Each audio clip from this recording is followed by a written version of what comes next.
You should be grateful someone like me even looks at you. Andrew. Do you have any idea how many guys would kill to be in your position? Those were my girlfriend, Rachel's exact words 3 days ago during what I thought was going to be a conversation about our relationship. Turns out she was right about one thing. I should be grateful.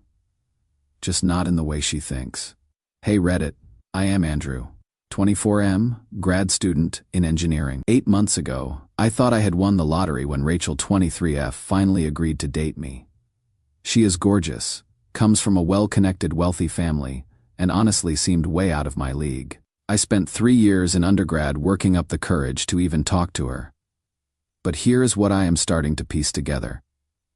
I think I have been the placeholder boyfriend this entire time, and the person she has been waiting for just came back to town. Let me back up. I was raised by my grandparents after my parents died when I was 8. Grandpa worked construction. Grandma cleaned houses. They gave me everything they could, but I am paying my way through grad school with loans and a research stipend. Rachel grew up in this wealthy suburb, private schools, connections everywhere. Sometimes I wondered if I was fooling myself thinking someone like her could really want someone like me. The warning signs started small. She would take forever to respond to texts, then come back with one-word answers. Plans would get canceled last minute. When we are together, she is either on her phone or talking about people I don't know. Especially someone named Chris, her childhood friend who she always changes the subject about whenever I ask. That conversation 3 days ago happened because I would finally worked up the courage to ask why she seemed so distant lately. Her response was swift and brutal. Andrew, you are being ridiculous. You think too much. Maybe it is, because you are not used to dating someone who actually has options, but this is what real relationships look like. Not everyone can give you their undivided attention 24/7 like your little grandparents did. The way she said little grandparents with this dismissive tone like they were pets instead of the people who raised me should have been my wake-up call right there. But I was too scared of losing her to stand up for myself. I just feel like you are pulling away, I said. That is when she hit me with the line about being grateful. But she wasn't done. Look, I am doing you a favor here. Dating you is teaching you how to be with someone who is actually going somewhere in life. You should be learning from this instead of complaining about it. I actually apologized. Can you believe that? I apologized for having feelings about my girlfriend treating me like garbage. But here is where it gets interesting. Later that night, I couldn't sleep. So I did something I probably shouldn't have. I looked up this Chris guy on social media. Turns out he has been in law school across the country for the past 3 years. Rich kid, obviously. And based on the photos, he and Rachel have a lot of history. Like, a lot. Childhood friends, family vacations, formal pictures that look suspiciously couple-ish. Most importantly, according to his posts, he is back in town for winter break. Suddenly, Rachel's recent behavior makes perfect sense. The distance. The phone calls she takes in another room. The way she lights up when she gets certain texts. I think I have been the substitute keeping her bed warm while she waited for the varsity player to come back to town. The kicker. Yesterday, I tried calling her around lunch and heard a male voice in the background saying, "Rachel, who is that? Tell them we are busy." When I asked about it, she said it was just Chris and that I was being pathetically paranoid. "If you cannot handle me having friends," she said, "maybe you should date someone more on your level." So here I am. Reddit. Part of me wants to confront her directly. Part of me is terrified that if I push too hard, I will lose the best thing that has ever happened to me. But increasingly, I am wondering if it was ever really mine to lose. What would you do? Update 1. I was planning to have a mature conversation with Rachel about everything. Maybe grab coffee somewhere neutral and talk it through like adults. Instead, the universe decided to rip the Band-Aid off for me in the most humiliating way possible. Yesterday, I was walking across campus to the library when I spotted Rachel in the main cafeteria. She was sitting at our usual table, the one by the big windows where we used to study together. For a second, I got that warm feeling, thinking, maybe I could surprise her. Maybe things would start feeling normal again. Then I saw who she was with, Chris. Had to be him. Tall, perfectly styled hair, wearing clothes that probably cost more than my monthly grocery budget, and the way they were sitting, the way they were touching. She was leaning across the table, feeding him bites of her sandwich. Her hand was resting on his arm. She was laughing, actually laughing, in a way I hadn't seen in months. I stood there like an idiot, frozen. Students were walking around me, probably wondering why this guy was just staring into the cafeteria like a creep, but I couldn't move. I couldn't process what I was seeing. Then she looked up and saw me.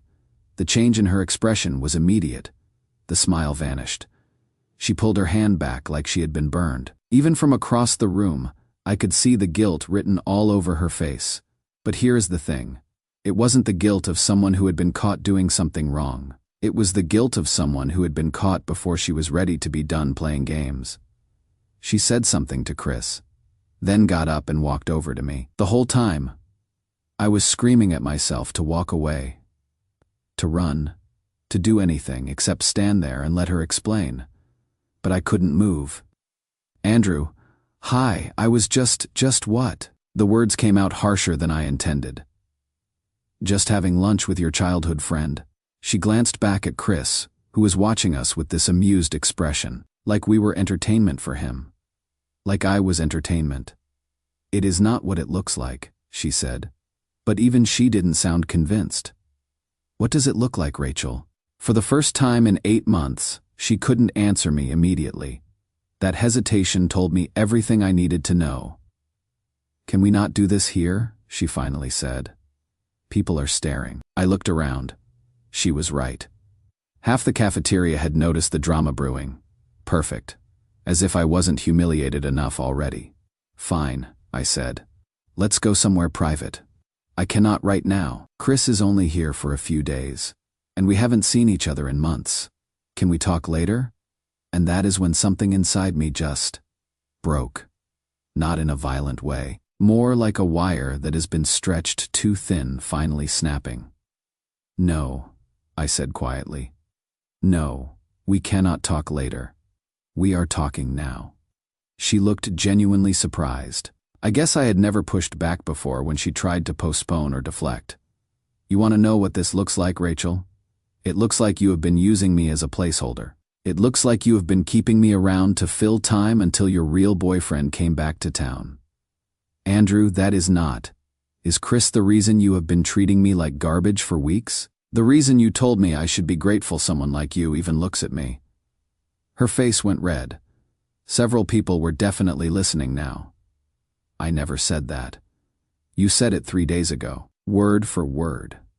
You said I should be grateful someone like you even looks at me, and that dating you was doing me a favor because you are actually going somewhere in life. The look on her face told me she remembered exactly.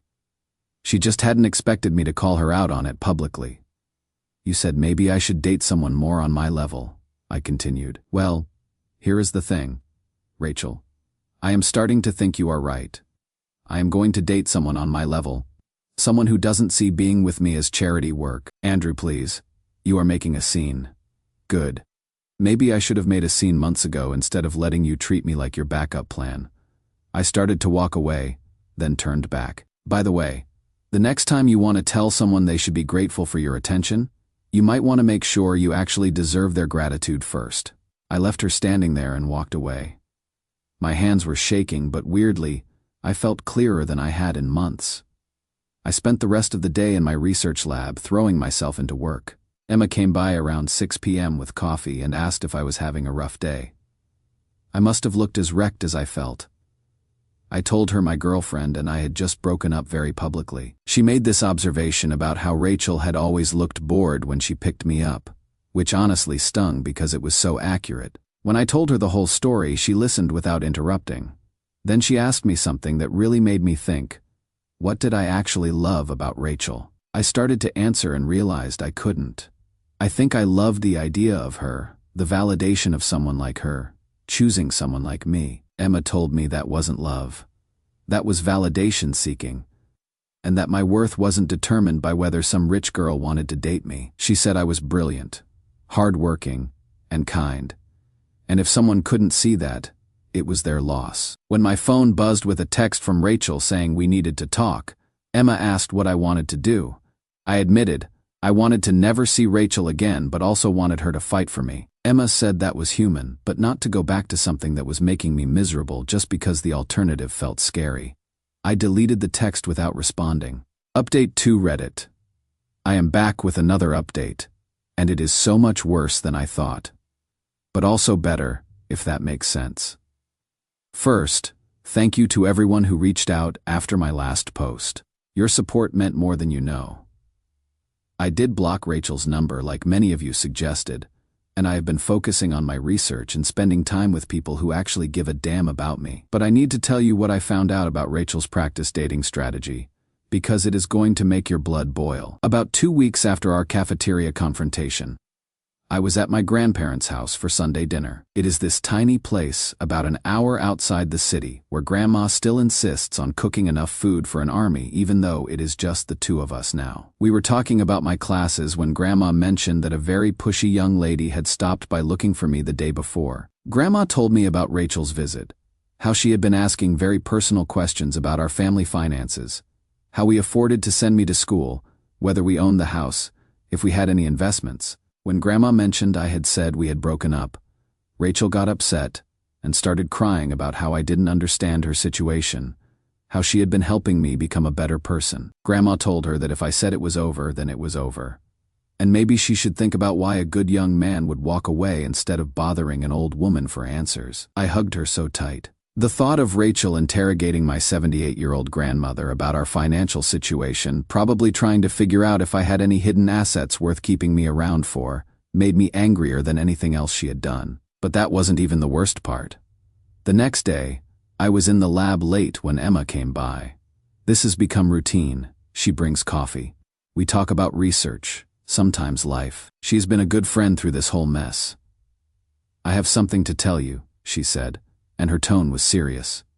About Rachel. I wasn't sure if I should say anything, but after what you told me, apparently, Emma has a friend named Jessica who knows Rachel from undergrad.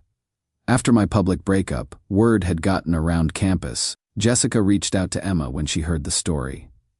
Andrew, what do you know about Rachel's dating history before you? Not much.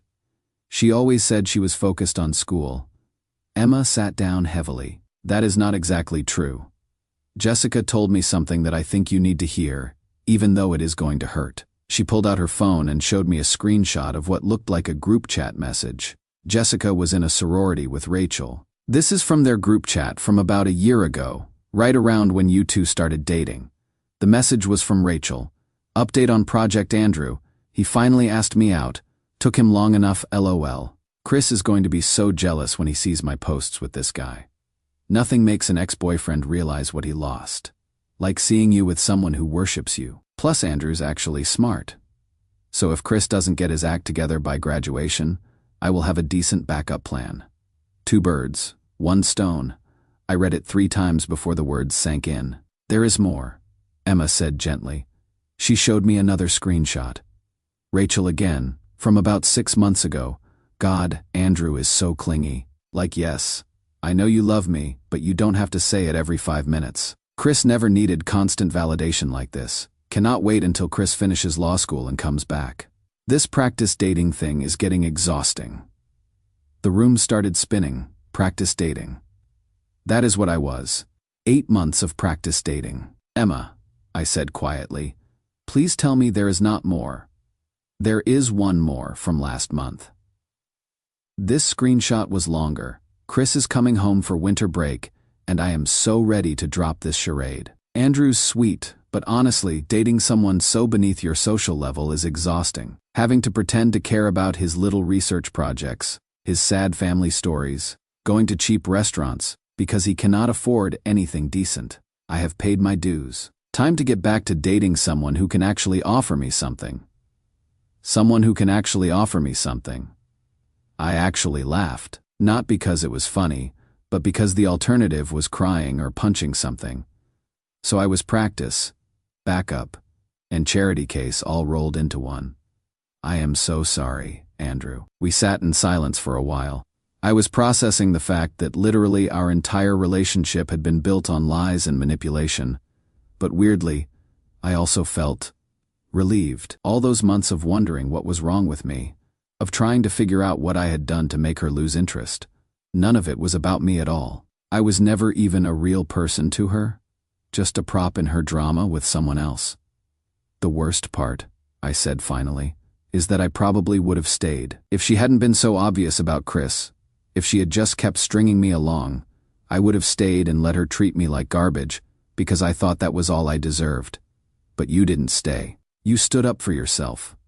Only because I got cornered. If I hadn't seen them together, stop, Emma said firmly. You figured it out. You chose to leave. Give yourself credit for that. That is when something shifted.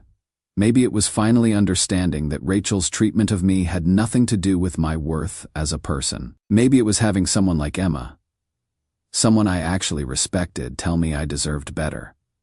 But for the first time in months, I felt like myself again. Emma, I said, can I ask you something? Of course. Why have you been so good to me through all this? I mean, we barely knew each other before this started. She was quiet for a long moment. Then, because you are worth being good to, and because I have been watching you beat yourself up for months over someone who never deserved you in the first place. Something in her voice made me look at her more closely. Really look at her. Emma's beautiful, but not in the flashy way Rachel is. She has got these warm brown eyes, curly hair that is always escaping from whatever clip she is using to hold it back, and this smile that makes you feel like you are the only person in the room. She is brilliant, funny, and has this way of making complicated things seem simple. Most importantly, when she talks to me, I feel like she is actually seeing me. Not some idealized version, not what she wants me to be, but who I actually am. And she seems to like what she sees. Emma, I said carefully, are you seeing anyone? No, she said. I was. But we broke up about 4 months ago. It was mutual. 4 months ago, right around when she started being extra friendly to me. Why didn't you say anything? Because you were with someone. And then you were hurting. And I wanted to be your friend first. I reached across the table and took her hand. She didn't pull away. I would like to take you to dinner, I said, somewhere nice. Not because I am rebounding or trying to prove anything, but because I think you are amazing and I want to spend more time with you. Her smile could have lit up the entire building. I would like that. Final update. Hey Reddit, I know it has been a while, but I wanted to give you closure on this situation. A lot has happened, and honestly, it is better than I could have imagined. First, the good news. Emma and I have been together for about 2 months now, and it is incredible. I finally understand what healthy relationships are supposed to feel like. She challenges me to be better, supports my goals, and somehow makes me feel both completely comfortable and constantly excited about our future. My grandparents adore her. She spent last Sunday afternoon helping Grandma organize her recipe collection. And she fits into my life like she was always supposed to be there. We are talking about moving in together after she finishes her PhD this spring. I know some of you will say it is too fast, but when you know, you know. Emma feels like home in a way Rachel never did. But this final update is really about what happened with Rachel, and honestly, it is both satisfying and a little sad. About 3 weeks ago, Emma and I were having dinner at this restaurant near campus. Nothing fancy, just a place we both like with good pasta and reasonable prices. We were talking about her thesis defense when I saw her walk in. Rachel, looking absolutely stunning as always, but there was something different about her. She seemed smaller somehow, less confident. She was alone, which was unusual for her. She spotted us almost immediately and just stared. Emma noticed my expression and turned around. Is that her? Emma asked calmly. Yeah, should we leave? We have every right to be here. Let's just enjoy our dinner. But Rachel had other plans. After about 10 minutes of what was clearly her working up courage, she walked over to our table. Andrew, she said. Her voice was shaky. Can we talk, please? We don't have anything to talk about, I replied. Please, just 5 minutes. It is important. Emma squeezed my hand under the table. It is okay, she said quietly. I will be right here. Rachel's eyes flicked to Emma with something that might have been jealousy, but also looked like recognition. Recognition that Emma represented Everything, Rachel, wasn't fine, I said. 5 minutes. Rachel sat down in the empty chair at our table, which felt presumptuous but typical. I made a mistake, she began. The biggest mistake of my life. I lost the only person who ever really loved me. I felt Emma tense beside me, but she stayed quiet. Rachel, I said, you didn't lose me. You threw me away. You called me your backup plan. You said dating me was practice. There is a difference. Her face crumpled. I know I did. And I have been miserable ever since. What happened with Chris? I asked. Though I suspected I already knew. He got engaged. To the girl he was dating in law school. I found out on social media last month. And there it was. She wasn't here because she had realized my worth or because she missed what we had. She was here because her backup plan fell through, and she was desperate. So you thought you would come back to your practice boyfriend? I asked. It wasn't like that. Yes, it was exactly like that. I have the screenshots of your group chat messages, Rachel. Project Andrew. Practice dating. Someone who can actually offer you something. Ring any bells. The color drained from her face. She hadn't expected me to know about those messages. And you know what? I am grateful. Because if you hadn't treated me so badly, I never would have realized I deserved better. I looked at Emma, who smiled at me with so much love, it took my breath away. I never would have found someone who actually loves me for who I am. Rachel followed my gaze to Emma, and something shifted in her expression. I think, maybe for the first time, she really understood what she had lost. She is not prettier than me, Rachel said, and the desperation in her voice was painful to hear.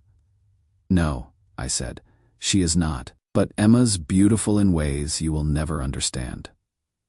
She is kind. She is brilliant. She makes me laugh. And when she looks at me, I know she sees the real me and loves what she sees. That is something you never offered. Rachel started crying then. Not pretty tears, but ugly, desperate sobs. I could learn, she whispered. I could be different. That is when Emma spoke for the first time. No, she said quietly. You couldn't, because you don't even know who Andrew really is. You never bothered to learn. Emma stood up. Andrew, I am going to pay the check and wait for you outside. Take all the time you need. She kissed the top of my head and walked away, leaving Rachel and me alone. She is right, I told Rachel when Emma was gone. You dated the idea of me, not the actual me. You liked having a boyfriend who worshipped you, but you never once tried to know what I actually wanted or cared about or dreamed of. You don't love me, Rachel. You never did. That is not true. When is my birthday? I asked. She went quiet. What is my favorite book? What am I afraid of? What do I want to do after I graduate? What is my middle name? She couldn't answer any of it. Emma knows all of that, I said gently. She knows it because she cares enough to pay attention. She knows it because she loves me, not just the way I make her feel. I stood up to leave. I am sorry, Rachel whispered. For all of it, you deserve so much better than what I gave you. I know, I said. And now I have it. I left her crying at the table and walked outside to find Emma waiting by the car. How do you feel? She asked. Free, I said, honestly, and grateful. If Rachel had been different, if she had treated me well, I might have stayed with her forever thinking that was love. I would have missed out on you, Emma smiled. Everything happens for a reason. Do you really believe that? I believe we ended up where we are supposed to be. I kissed her then, right there on the sidewalk, and felt luckier than I would ever felt in my life. That was 3 weeks ago. I heard through the campus gossip network that Rachel has been struggling. She is still single. Apparently having trouble maintaining relationships now that people see through her behavior. Chris got married last weekend to his law school girlfriend. I am told Rachel didn't handle the social media photos well. I don't take joy in her pain, but I also don't feel guilty about it. She made her choices, and now she is living with the consequences.